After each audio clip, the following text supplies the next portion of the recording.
Actualmente, la regulación del vencimiento anticipado se recoge en el artículo 24 de la Ley 5/2019 de 15 de marzo, reguladora de los contratos de crédito inmobiliario, en adelante LCCI, fruto de la implementación de la Directiva 2014/17/UE, donde se regula con detalle. También el artículo 693.2 LEC menciona el vencimiento anticipado, pero remite al artículo 24 LCCI para determinar los requisitos que han de cumplirse para poder reclamar la totalidad del capital y de los intereses cuando se trate de un préstamo concluido por una persona física, que se encuentra garantizado mediante hipoteca sobre vivienda o cuya finalidad sea la adquisición de bienes inmuebles para uso residencial. Asimismo, remite al artículo 129 bis Ley hipotecaria, lo que se ha considerado redundante, dado que tienen prácticamente el mismo contenido los dos artículos.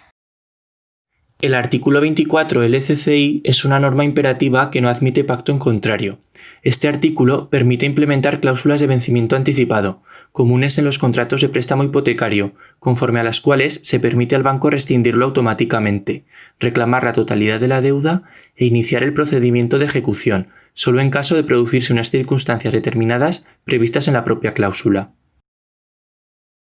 Resulta fundamental hacer referencia al ámbito de aplicación de este artículo, ya que no coincide exactamente con el ámbito general de aplicación de la LCCI, que se recoge expresamente en el artículo 2 de la misma ley. El artículo 24 solo se aplica cuando el vencimiento anticipado afecta a préstamos con garantía real, que recae sobre un inmueble de uso residencial, o a préstamos destinados a adquirir o conservar derechos de propiedad sobre terrenos o inmuebles construidos o por construir para uso residencial. Además, el ámbito de aplicación subjetivo se amplía, pues el precepto se aplica siempre que el prestatario, fiador o garante sea una persona física, sin exigir en ningún supuesto que se trate de un consumidor. Parece que el legislador en última instancia ha pretendido dificultar posibles desahucios de inmuebles de uso residencial. Cuando no resulte de aplicación lo dispuesto en la LCCI, el vencimiento anticipado se producirá si así lo han pactado las partes, y siempre respetando los términos que figuran en la escritura de constitución, sin que resulte necesario un número de plazos impagados para que se produzca. Aclarado el ámbito de aplicación, conviene destacar que solo se admite el vencimiento anticipado ante el incumplimiento de la obligación principal de devolución del capital prestado o del pago de los intereses, nunca en caso de incumplimiento de otras obligaciones accesorias previstas en el contrato. Pensemos, por ejemplo, en la no contratación o pago del seguro de amortización o en el impago de los gastos de tasación o gestoría. Respecto a los requisitos, encontramos, en primer lugar, que el prestatario se encuentre en situación de mora como consecuencia del incumplimiento del pago de una parte del capital del préstamo o de los intereses. Si la mora se produce durante la primera mitad de la duración del préstamo, la cuantía de las cuotas vencidas y no satisfechas debe ser al menos un 3% del capital concedido. Este requisito se entiende cumplido cuando las cuotas vencidas y no satisfechas supongan el impago de 12 plazos mensuales o un número de cuotas equivalente a 12 meses.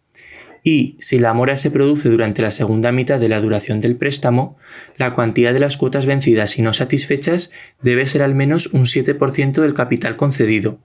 Se considera cumplido este requisito cuando las cuotas vencidas y no satisfechas supongan el impago de 15 plazos mensuales o un número de cuotas equivalente a 15 meses. Por último, es necesario que el prestamista haya requerido el pago al prestatario, concediéndole el plazo de un mes y advirtiéndole de que, en caso contrario, reclamará el reembolso total del préstamo.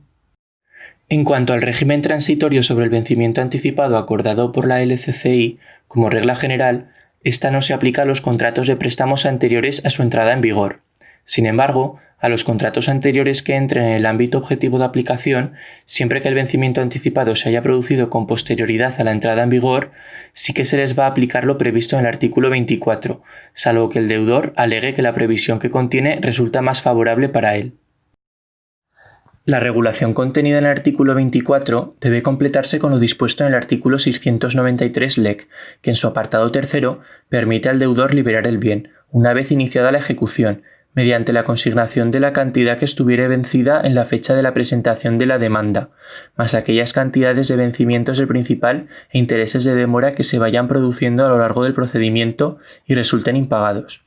Si el bien hipotecado fuese la vivienda habitual del deudor, éste podrá liberar dicho bien consignando las cantidades expresadas en el párrafo anterior, utilizando el mismo procedimiento sin necesidad de que el acreedor dé su consentimiento. Cuando el deudor efectúe el pago en las condiciones previstas en este precepto, las costas serán tasadas y se calcularán sobre la cuantía de las cuotas atrasadas abonadas, sin que pueda superar el 30% de lo que se reclame en la demanda.